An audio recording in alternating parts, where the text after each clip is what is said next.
I am your friend, Dr. Charles Apoki. We can't shout here, we can't talk too loudly because the environment is very serene and quiet. Thank God for a bright weather. I had to sit and face the sun because today the day is bright and fair.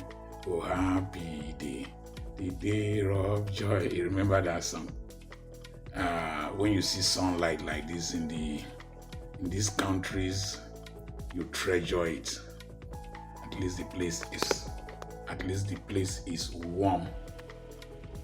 I was in central London yesterday, and I noticed some few things.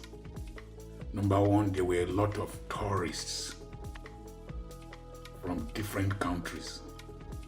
Number two, I didn't notice lots of Nigerians in the streets.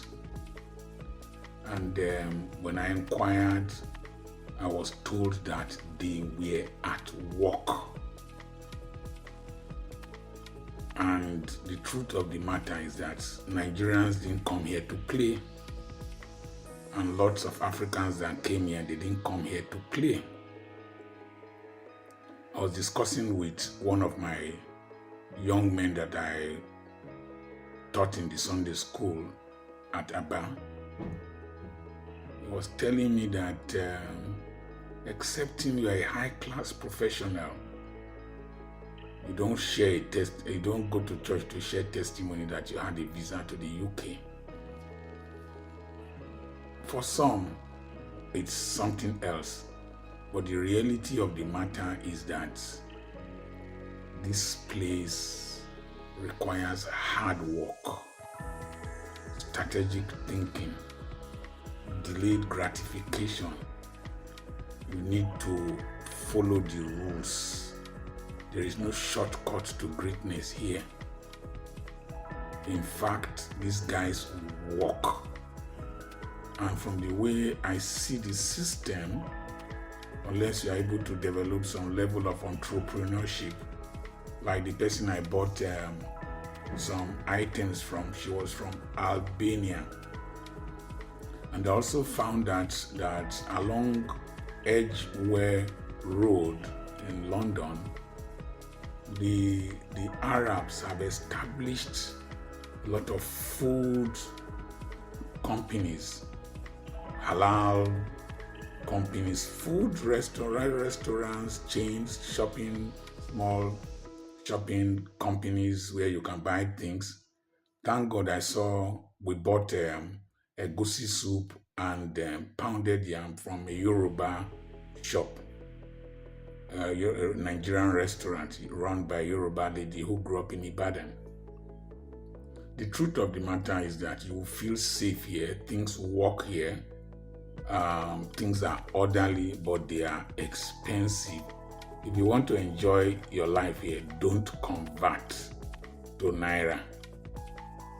I came with a domiciliary account ATM, and I was able to pay for my purchases using the ATM.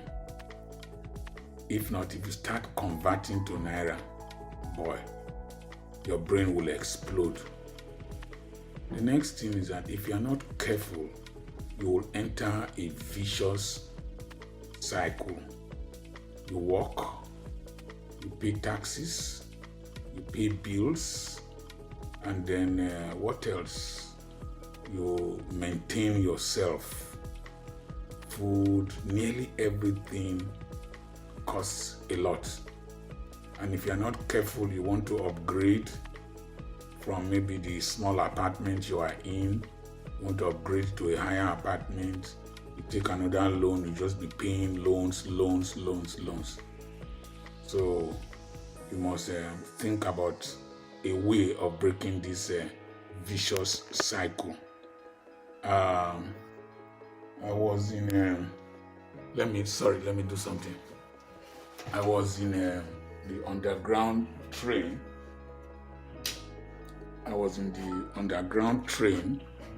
And I saw a massive crowd were packed like sardines, and packed like sardines, and it was terrible. And I could see on the faces of nearly every person in that train some degree of tension. There was stress, tension of the pressure of living in an urban area. Maybe the suburban areas might be more like this place where I am is very calm.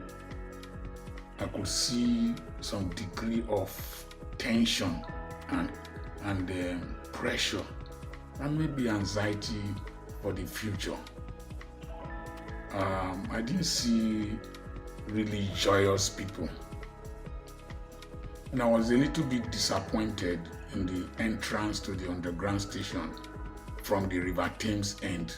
It was dirty, it was uncleaned, and I was informed that a lot of those who were doing those jobs have left, and their citizens are not willing to do the jobs. So I was very disappointed in the in the degree of neatness of the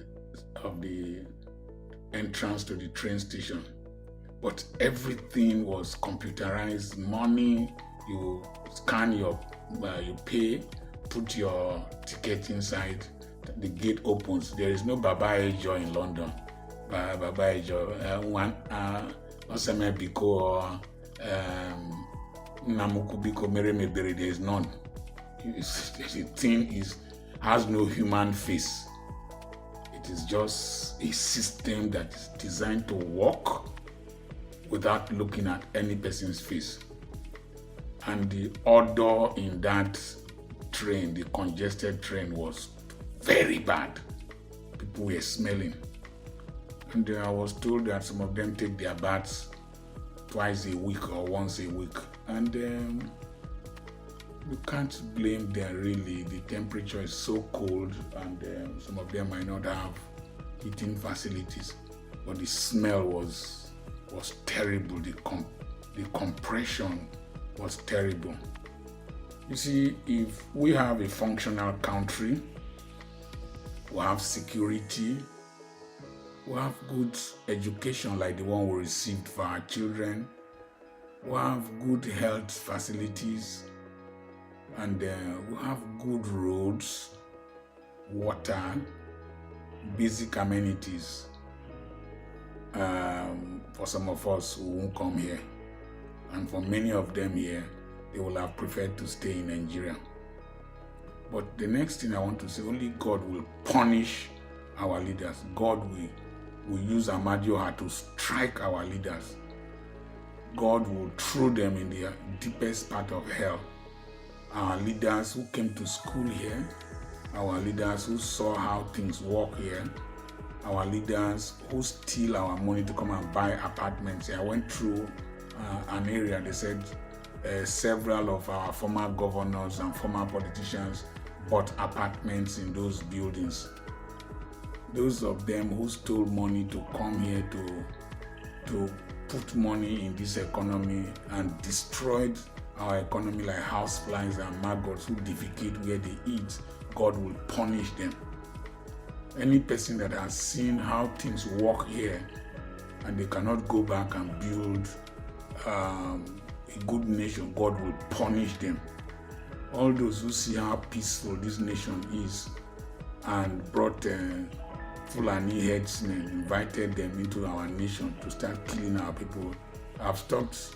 I didn't want to go into Nigerian news because some of the things I'm seeing are terrible. All those of them, God will punish them.